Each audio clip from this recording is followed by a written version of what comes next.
Good question. యాక్చువల్గా strength మీరు అడుగుతుంది, స్ట్రెంగ్త్ ఎలా ఉంటుంది, లైట్ వెయిట్గా ఉంది కాబట్టి స్ట్రెంగ్త్ ఏమన్నా ఇబ్బంది ఉంటుందా అనేది. యాక్చువల్గా ఇటుకలు మన బాగా కాల్చిన స్టాండర్డ్గా మనకు దొరికే రెడ్ బ్రిక్స్ వాల్స్కి మనం మీకు అలవాటుగా ఇటుకలను వాడుతున్నారు. వాటి కంప్రెషన్ స్ట్రెంగ్త్ అంటాం. ఈ వాల్లో వాడే ఇటుకలకి చూడాల్సిన మెయిన్ క్యారెక్టరిస్టిక్స్ కంప్రెషన్ స్ట్రెంగ్త్. ఆ కంప్రెషన్ స్ట్రెంగ్త్ ఇటుకలకి జనరల్గా 3 Nm² నుంచి 5 Nm² వరకు ఉంటుంది. యావరేజ్ 3.5 Nm² అంటుంటారు. ఏఏసి బ్లాక్స్ మేము 4 and above Nm² compressive strength తోటి తయారు చేయడం జరుగుతుంది. జనరల్గా ఇండస్ట్రీలో ఏఏసి బ్లాక్స్ని 4 and above Nm² జరుగుతుంది.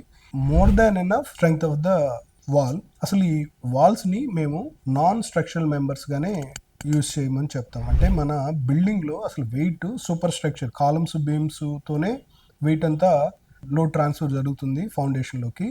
ఈ వాల్స్ రోల్ వచ్చేసి ఎన్విరాన్మెంట్ నుంచి సపరేట్ చేయడమే రోలు. ఆ రోల్కి ఇటుకలు చేస్తున్న దానికంటే బెటర్గా ఎన్విరాన్మెంటల్ ప్రొటెక్షన్ ఇస్తుంది, అలాగే లైట్ వెయిట్ ఇస్తుంది.